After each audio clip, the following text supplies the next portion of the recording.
Hi everyone, my clock here says 2 p.m. Eastern, so we're going to go ahead and get started here.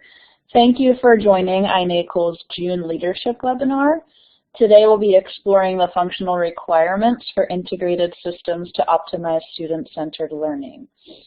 About a month ago, iNACOL released a report on this topic, and we're very grateful to have the authors of that report here with us today to discuss the research and answer any other questions you might have.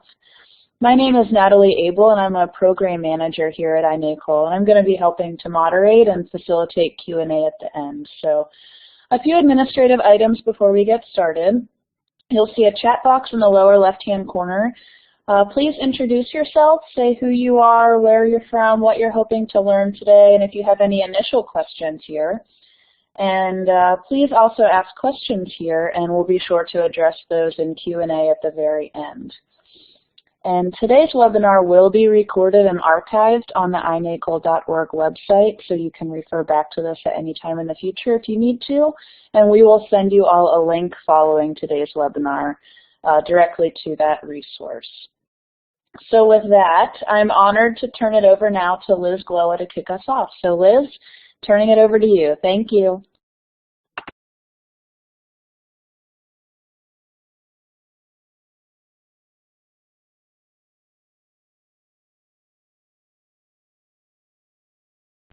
Liz, if you want to toggle on that talk button at the top. Yeah, thank you.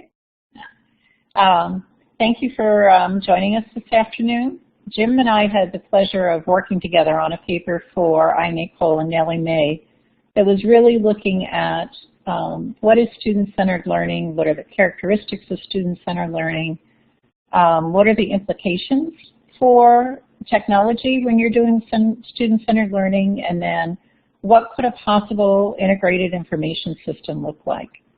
And then what standards and interoperability do you really need to be considering when you're looking at these kinds of integrated systems? So what we're going to do today is just highlight some parts of that paper. I don't know, Jen, do you want to add anything? No, that's good. Let's go on. Okay. So moving right along, because the paper's long and there's a lot of content here. Why student-centered learning? There's a wealth of information and data that show that what we're doing in our schools and educating our students are really not meeting their needs. This data, for the purposes of this PowerPoint, are organized into 4 areas: student achievement, achievement gaps, workforce preparedness, and characteristics. So it's kind of building the case on why in the world do you need student-centered learning. We all know that students have repeated in the Speak Up data that they're not engaged with school, they wish their classes were more interesting, and they're frequently bored.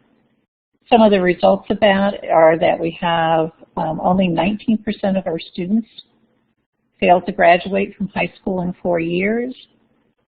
Astoundingly, 5 to 7.5 million students are chronically absent from school. There are factors that are contributing to students dropping out of school. Part of it is the perception that school's boring. There's not a connection of the school to the home environment. They're not motivated, academic challenges, and the weight of real-world events.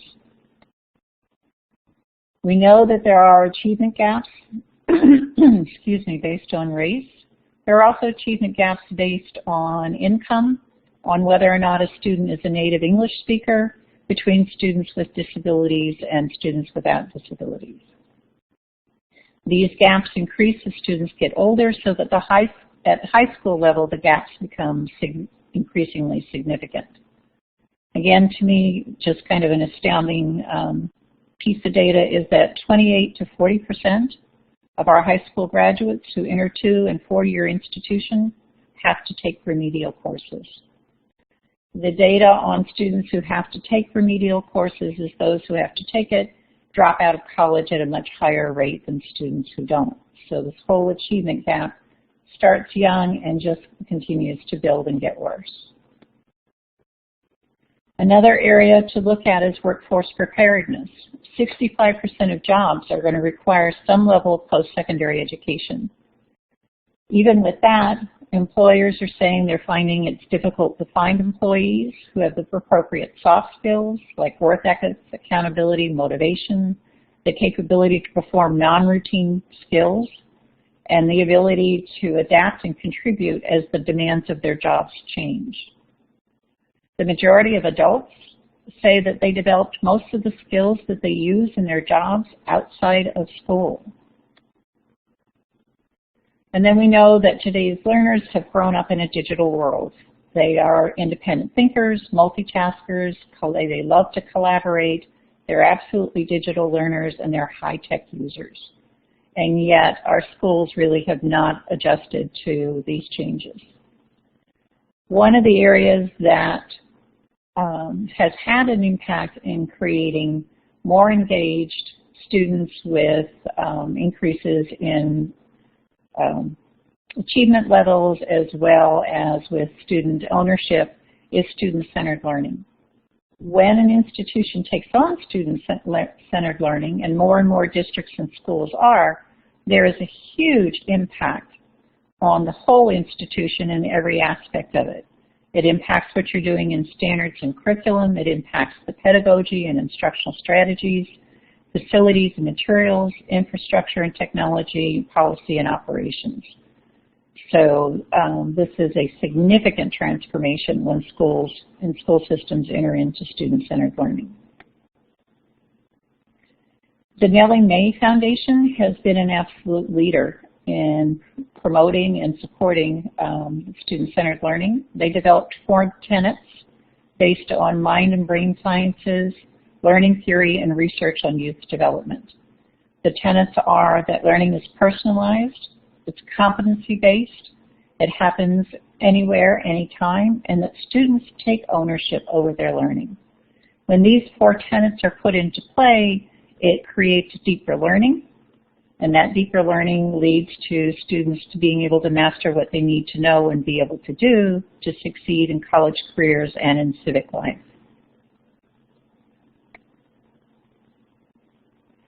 Learning is personalized. It's a phrase that's used frequently and all over the place. There are numerous definitions for it. One of the papers that I particularly enjoy is, and Natalie will correct me if I say this wrong, an INACOL paper on say what you mean what you say. It helps to define what is personalized learning, competency-based learning. But in personalized learning, one of the biggest aspects is it starts where students are. It formatively assesses existing skills and knowledge. It provides ample and frequent actionable feedback from multiple sources, and it addresses students' need and interests. That the learning is deepened and reinforced through collaborative work and then also through relationships and community structures. Another tenet is that learning is competency-based. Students move ahead when they've demonstrated mastery of competencies, not when they've reached a certain birthday or the number of hours. The whole notion of seat time becomes irrelevant. Competencies are defined by explicit learning objectives that empower students. Students have multiple ways and opportunities to demonstrate learning, and each student is assured of scaffolding and differentiated support. There are 2 major definitions that are used in the field. One is from INACOL, and it was developed by Susan Patrick and Chris Sturgis in collaboration with practitioners from the field. Another one is from the Smarter Balance Assessment Consortium on proficiency-based learning, and it built upon the INACOL definition and added a bit about grading and student ownership. The whole notion of learning happens anytime, anywhere. It's not just talking about learning happens inside the classroom, outside of the classroom. It's also talking about time and place are used flexibly. And they're used to engage and optimize learning for students and allow educators to engage in reflection and planning. Students can receive credit for work that they do outside of school based upon their skills and knowledge. And then the 4th tenet is that students take ownership over their learning. They have a clear understanding of what they they've mastered. They know what they need to know. They're able to set goals for what they need to do and be able to do this with long and short-term goals. And they receive frequent feedback upon their progression. They, too, take responsibility using strategies for self-regulation and reflection. You can see in this picture that this student has inside the little purple, almost square, that the student is reflecting to say, I know I've learned this when I can, and then they have identified how they know when they have learned this particular thing that they've needed to work on in mathematics. So when these 4 tenets come into play and are used in a systematic and systemic way, the results of student-centered learning are promising. There is an increase in the number of students accepted into college. There is an increase in reading and mathematics. There's an increase in student engagement, an increase in student agency. As a result of that, there's a decrease in student referrals and decrease in dropout rates. So what are the implications if you are doing student-centered learning?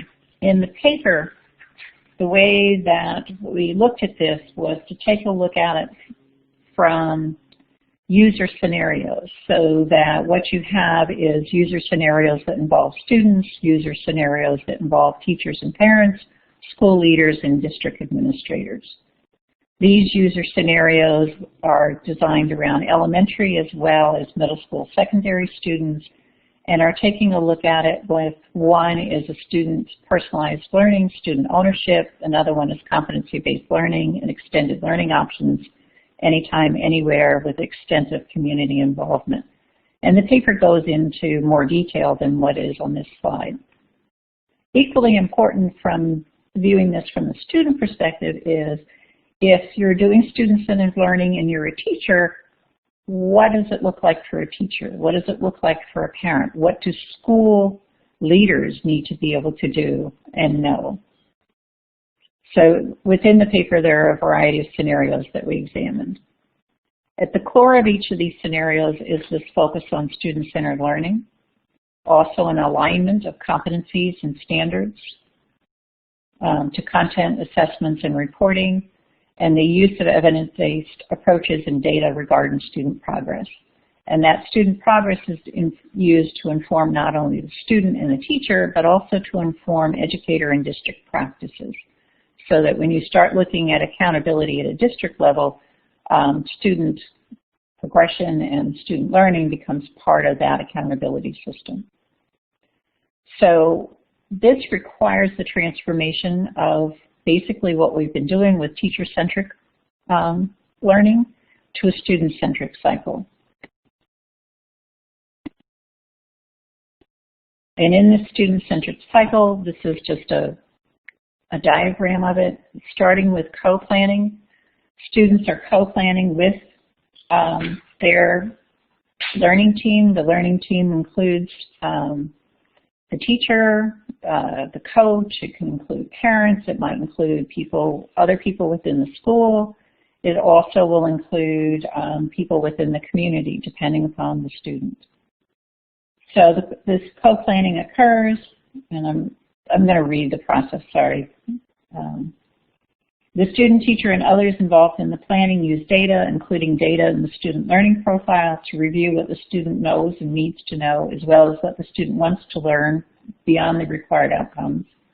The team discusses the resulting personalized goals, competencies, and learning targets, the ways that the student learns best, and the student interest. It uses this information to determine how the student is going to demonstrate their learning. The locus of control for learning is shared between students and teachers. It moves progressively with scaffolding to increased ownership by the student. But as we all know, students are on different developmental levels, so it really has to be done in a developmentally appropriate way. The learning is based on the individual student goals, plus progress of mastery of competencies, strengths, interests, motivations.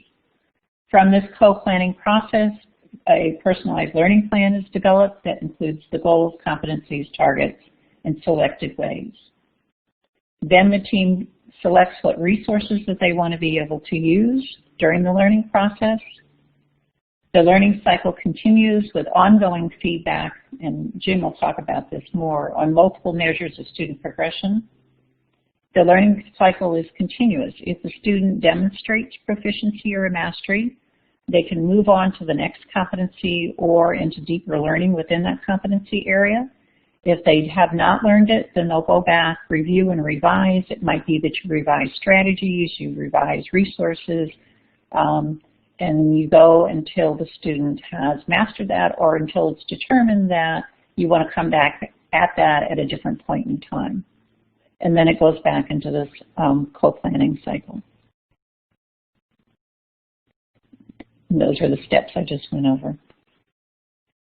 The next thing that the paper does is then go into a pretty detailed list of, for each of these 4 tenets, and keeping in mind this learning cycle, what are the things that students and teachers need to be able to do or want to be able to do that technology can support? So you can see an example here that learning is personalized. The student uses personalized learning plans.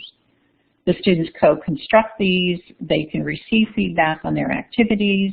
They can electronically log the time spent. And then the teacher can manage these plans one at a time or through the use of groups. The teacher also supports the use of filters so that the teachers can filter these plans to look for students with like strengths or needs or interests and create modifications.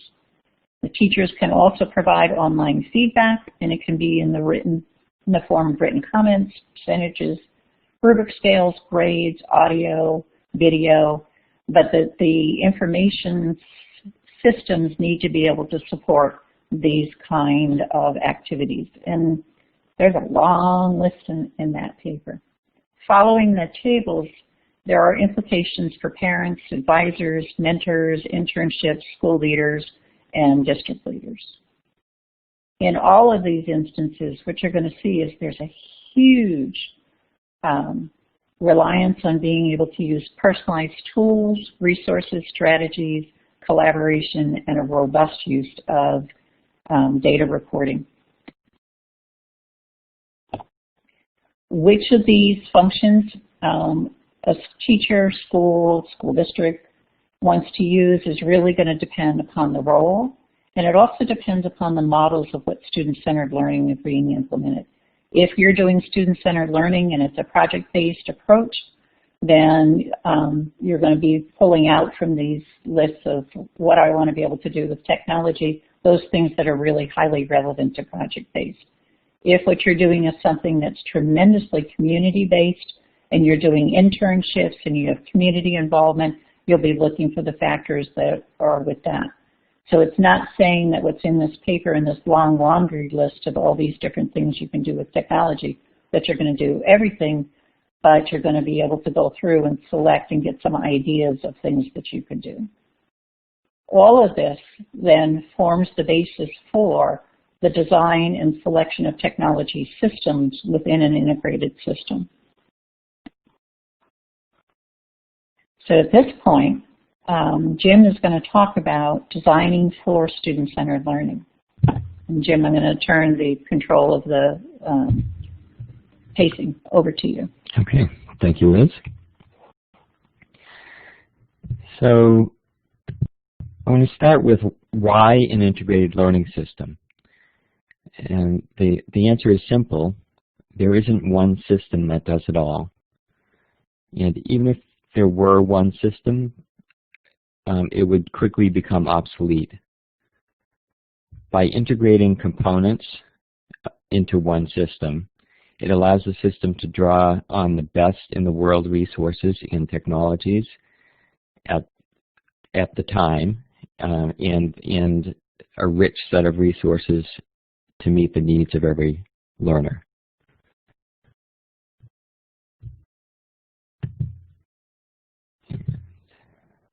So the first and most important component is the learner. This is designed for a student-centered learning system, so we're starting with the learner right at the center and learning requires feedback. Learning is a continuous cycle of experience, feedback, experience, feedback. Sometimes the feedback is from a teacher or a tutor. Sometimes the feedback loop is the learner recognizing an error and self-correcting. And sometimes the feedback is enabled through technology, either automated feedback using the technology or using the technology as a conduit to receive feedback from other people supporting the learner.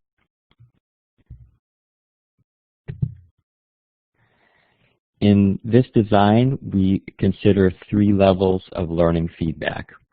The first level is at the activity level, and that is formative feedback during a learning experience. Similar to when a tutor observes a student doing a math problem and getting one of the steps wrong, and rather than doing the problem, the tutor might prompt the student so that the student can recognize his or her own error and self-correct. The second level is lesson level feedback, and that is the kind of feedback that comes after a learning experience, using a quick check or an exit ticket to check for understanding and then determine the next steps. Then the third level is the progress level, and that answers the question, where am I in relation to my learning objectives?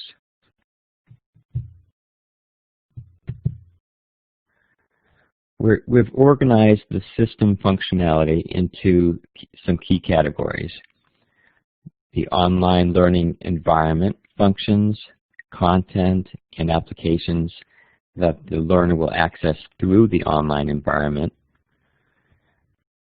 observation and measurement functions, evidence of learning functions, and social and collaborative learning functions.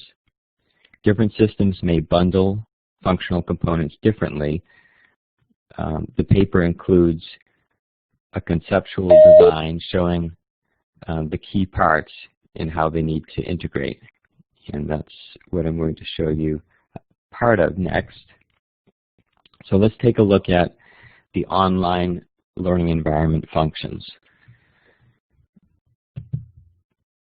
The gray arrow labeled number 1 is an example of a point of integration between system components. So the online environment needs some information about the student, including enrollment information like the course section, what teachers are assigned to those classes, what learning standards are covered in those classes. These data may come from a student information system, a learning management system. Staff data could come from a human resource system. The data is used by the online environment functions so that the student can log in and have access to appropriate resources and connections with the right teachers. The online environment is the place where the user interface lets the learner log in and interact with the system, and also provides the ability for that online environment to integrate with other content and applications. So the students have a single sign-on experience. From the student's perspective, they're working with one system, but it's really an integrated system with external components. So many learning management systems bundle in some of that functionality, and different systems bundle different things. But we're going to look at some of those commonly bundled functions as separate integrated components for flexibility. So next is the content and activities. And this kind of gets to a question that Bruce posted in the chat about the student agency, and let me see if I can find the question. Yes, students take ownership. Is that an aspirational statement, or are there specific actions that make this real? Well, to personalize learning requires a rich set of content options. Yeah, so different learning activities and different content.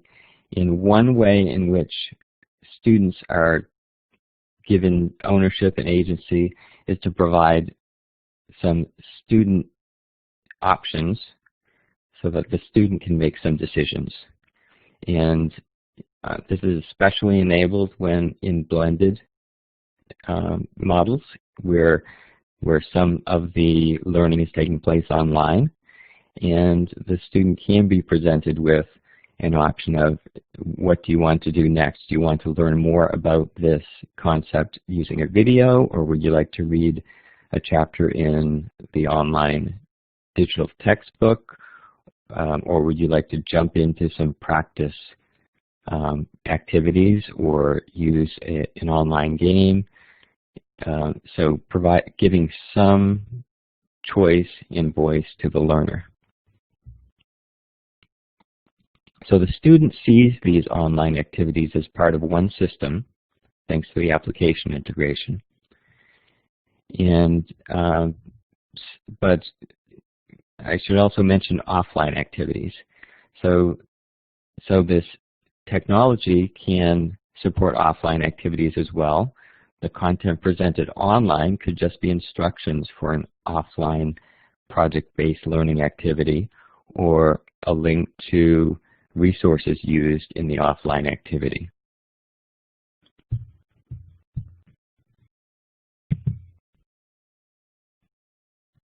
Okay, and let me advance one more slide here. The student-centered learning is competency-based, so it's important that learning activities are linked to specific competencies or learning standards. So one component of the design holds data about the competency framework. In this design, we call that information a reference framework.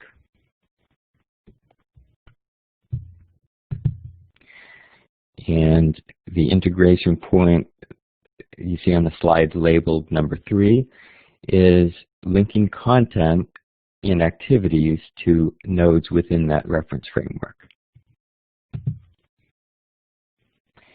And then the student needs a way to discover learning resources, so we have a learning resource discovery component. This could be a search engine that draws from a curated list of resources and filters the results based on the student's current learning objectives. It can also integrate with internet-based learning resource metadata services like the Learning Registry. Each resource links to the reference framework for important information about the applicable learning standards, text complexity, and accessibility of the resource. Excuse me, let me just shut off my phone ringer off. There we go. Another component provides assignments and playlists for the student. Universal design for learning principles can be applied, giving the student an adaptation of the learning activity based on needs.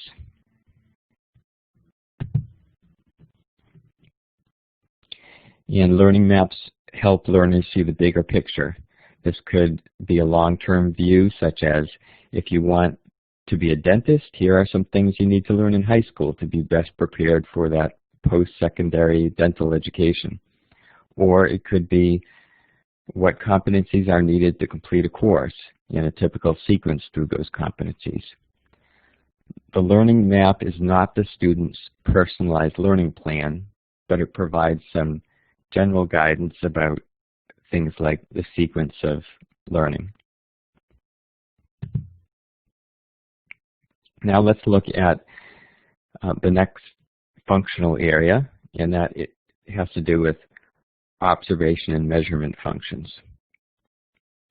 We start with assessment systems that deliver formative assessments. It delivers as items or groups of items, and then collects the results.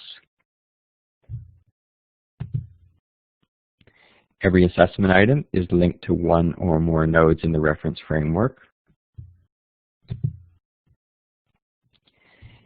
Now, learning scientists define something called the learner model as a model of knowledge, difficulties, and misconceptions of the individual. This is not about a score, but about where the learner stands in relation to the learning objectives. The integrated system needs a place to store any and all learner profile data, such as preferences, specific misconceptions, habitual mistakes, or exemplary practices that apply across learning objectives. This gets into things like mindsets and habits of practice that drive successful learning. All of this learner model data can be used to optimize feedback.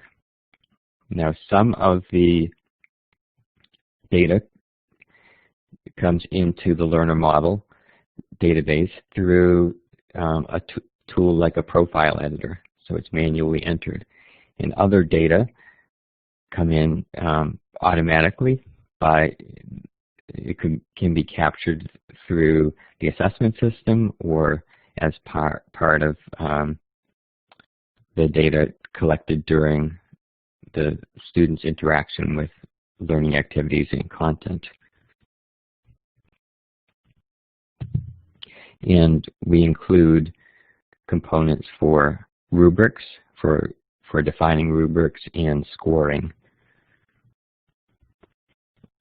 And we include dashboards and reports giving descriptive feedback based on measurement and observation.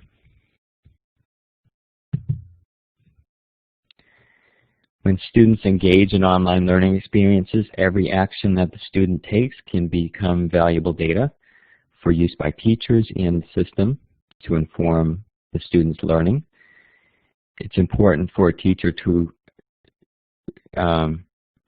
know what's going on in terms of the student progress, but it's impossible for a teacher to observe every learning experience for every student.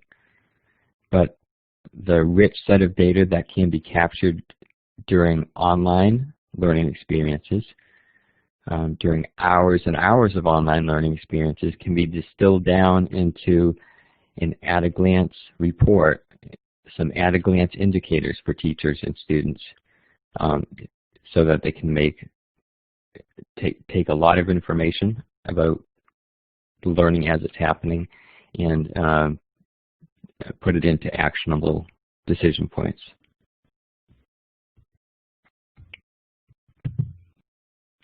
So the next area is evidence of learning functions. And these include achievement tracking, keeping data about milestones reached by the student, with links to evidence.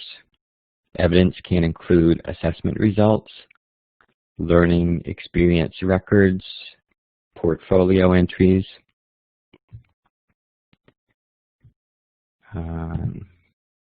So achievement tracking also needs a way to pull in portable, stackable digital credentials from other sources in order to get a complete picture of the learner competencies.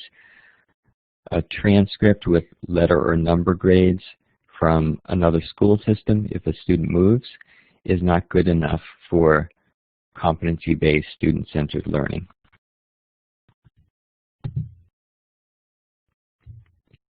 Our top category has the social and collaborative learning functions.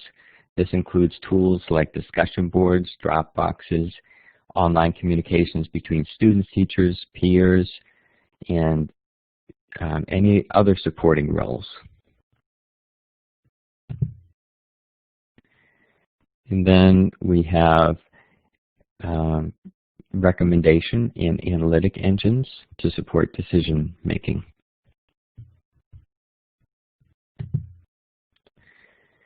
With data from other components in the system, the recommendation and analytic engine components can do things like trigger alerts and inform the other functions, such as activity lists, learning maps, and learning resource discovery. For example, for the learning resource discovery, the recommendation engine can help the discovery component to filter the result set when a student is looking for a particular learning activity, or could make recommendations for filtering for a teacher that's prescribing a set of activities to a student. And finally, for student-centered learning, we shouldn't underestimate the importance of motivation and engagement. So we foresee in the future that there's an opportunity for motivation and feedback functions. And those functions could be built into the recommendation and analytics components, or they could be separate.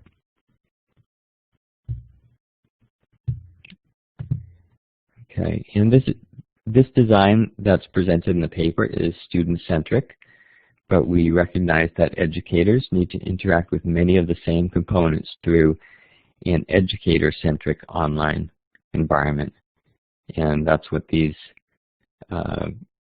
brownish arrows are representing, the possible points where the educator online environment would interact with the system. But if we look at the gray arrows with the numbers on them, these are all of the integration points. And this amount and level of integration would not be possible without standards for system and data interoperability. And that's what I'm going to touch on next. So there are a lot of kinds of standards within education. There are academic standards, like state standards, and there are data standards, standards for defining what kind of elements or properties one can collect on students within student data or educator data. And then there's data about the content and learning resources. And there are also technical standards. Technical standards get into content packaging formats and interoperability protocols, so that the kinds of protocols that systems use to exchange information and data exchange protocols. And we can map some of the system functions on top of and kind of see where they fit within these standards and what standards can support some of the functions. So we can say that, okay, the academic standards needs a place to live, a standard way of storing that kind of information. So there are standards that support ways of storing and moving reference framework kind of data. Those standards are not, those data standards for storing that information are not the same as the academic standards, the information itself, but they work together so that we can have something that works like the reference framework within a system. Okay, I'm going to show one more picture of showing how there are many standards that are already out there and available that address different parts of what's needed. So in terms of data standards and technical standards, and these different standards also serve different purposes. So some standards are just at the data dictionary level. It's just describing what one of the data elements means. And then others get into how the data elements work together in a data model. Others get into serialization, which is how do you package up data to move it between systems. And then others get into the protocol.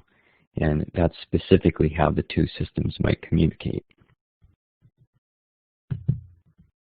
And here is a list, which you can find in the paper, of some of those data standards in data standards organizations. And that brings us to questions.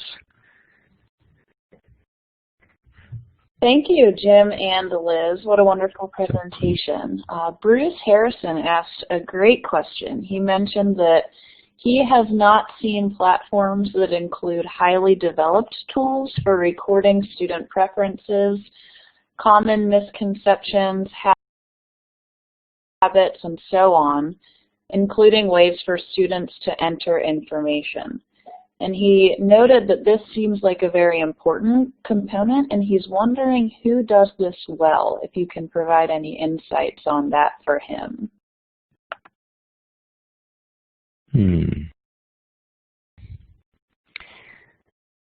So I think that there's different ways of approaching the question of students giving input into their own learning. One way that I think has not been done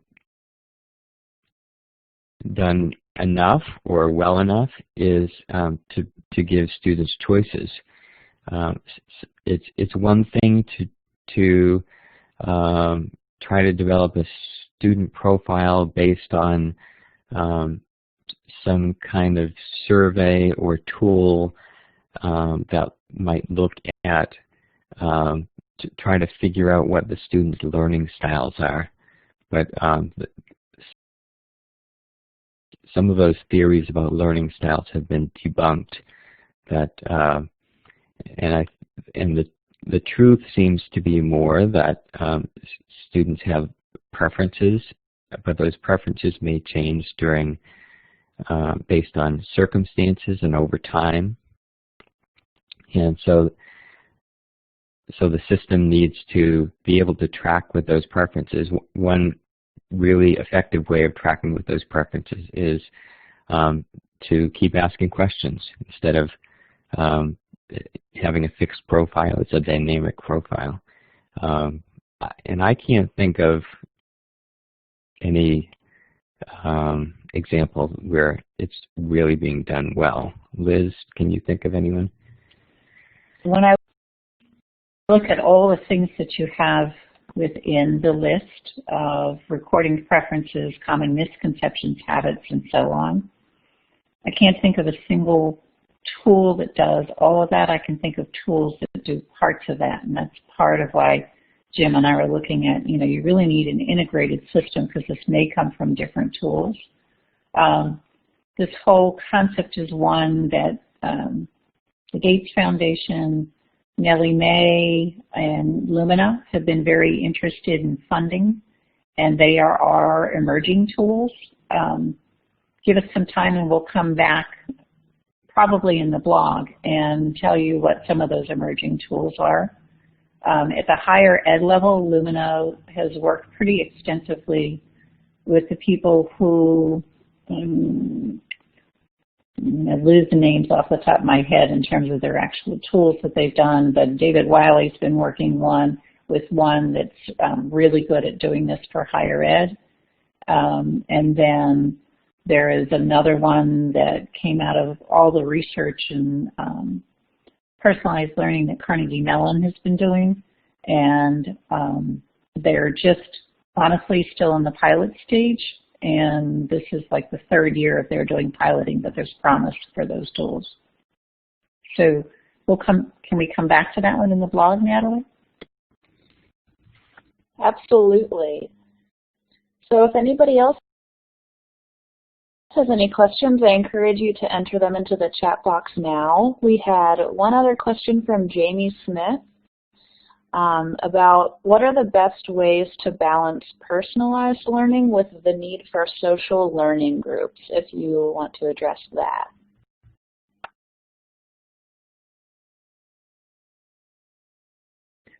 So within the personalized learning tenet, that's actually an aspect of it, that learning is social, and that it's, especially for the learners today, that it can be highly collaborative. And if you're using project-based, authentic-based kinds of things, it allows for that. The other part of social learning is if you're doing learning outside of school, in internships and things, it's still part of that social network, so it doesn't preclude it.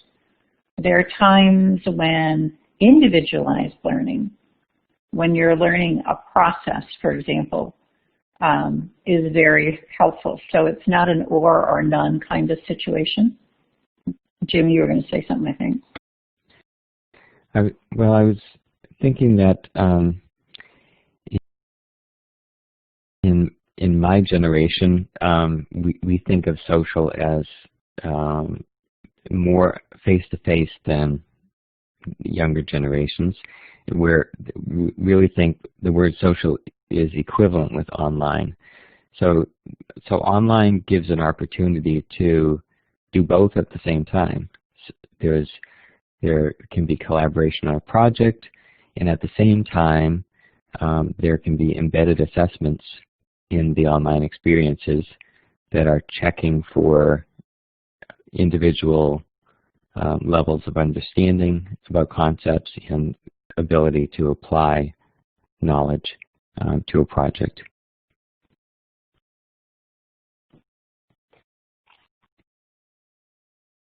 Thank you. Does anybody else from the audience have any other questions today? There was one that Bruce. In the meantime, I will note that. Sorry. Yes, I think Jim addressed. Natalie? There's one that Bruce Harrison asked early on. He was talking about one of the tenets of, yes, students take ownership of their learning. He was asking whether this was simply an aspirational statement or if there are specific actions that can make this real. And I know Jim touched on that during his presentation, but if you have anything to add, we can certainly address that now, Liz. Okay. So it's more than aspirational, thank goodness. In the section of the paper where there's a table that talks about how technology can support some of this, there are specific actions within that table. The way that that table is broken down is it's broken down by the 4 tenets. So since this is one of the tenets, there are things that are listed there that students can do, and then also things that teachers can do. We'll also put in the blog, there's a really good article that's talking about learning mindsets and how to be able to help students develop those kinds of learning mindsets where they will be able to take ownership. And that article has some very concrete action steps that people can take. So one thing worth noting is that student-centered learning models require people to do things differently, and that includes students. Sometimes students have a hard time with the shift, just as some teachers might have a hard time with that shift, because some students like to be spoon-fed in a traditional group setting where they can blend in and be told what to do next. But that's not necessarily the most effective learning. So that gets to the student mindset and developing new habits of practice as a student, just as teachers will need to change some practices in order to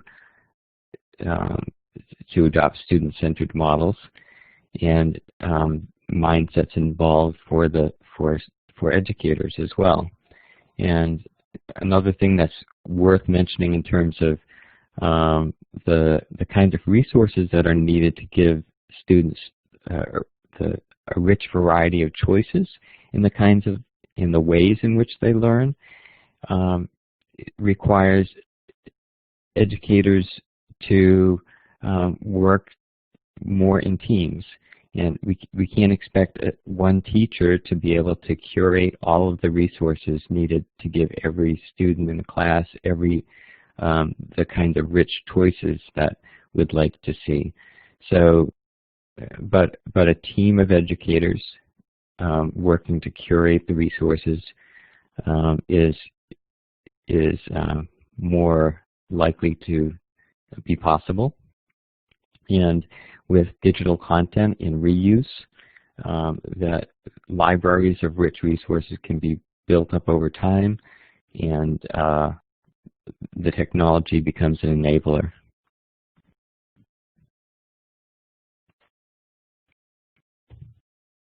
Great, thank you, Jim.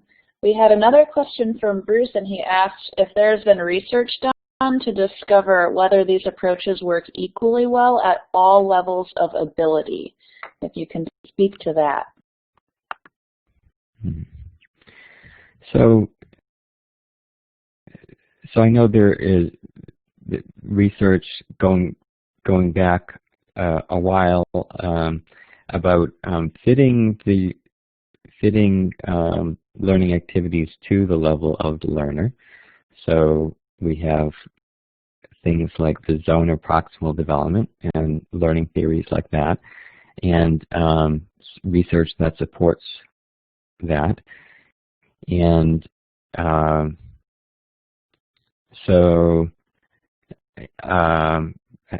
but I think it's fair to say that learners at different levels need different kinds of learning experiences and different kinds of support.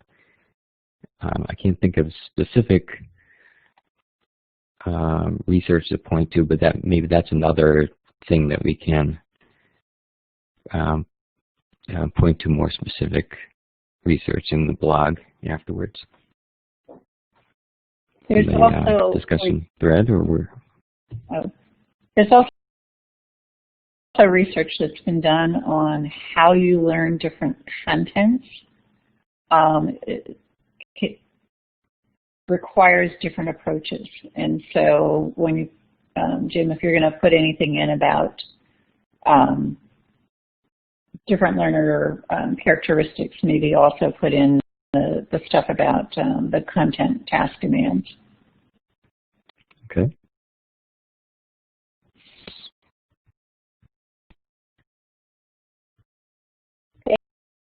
Thank you. Do we have any other questions from the audience today?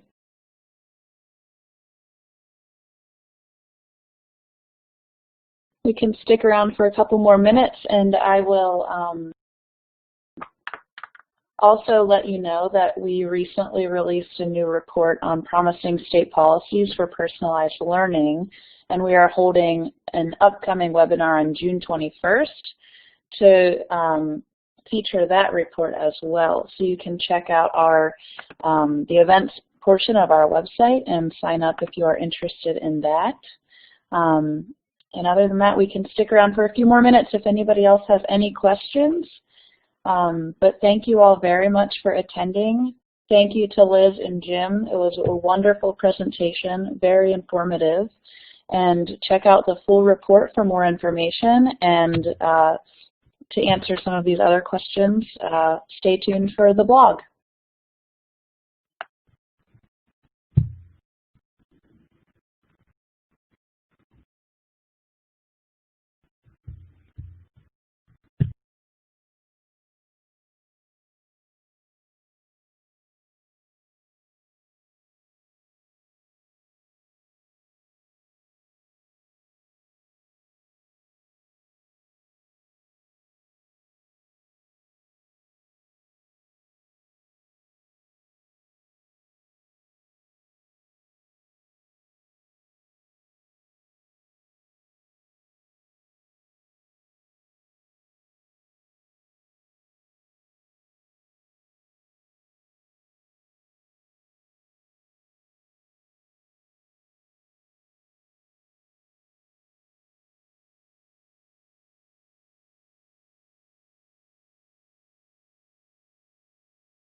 Well, we'd like to thank you for being here this afternoon, and don't hesitate to contact either of us if you have any questions or comments. Thank you.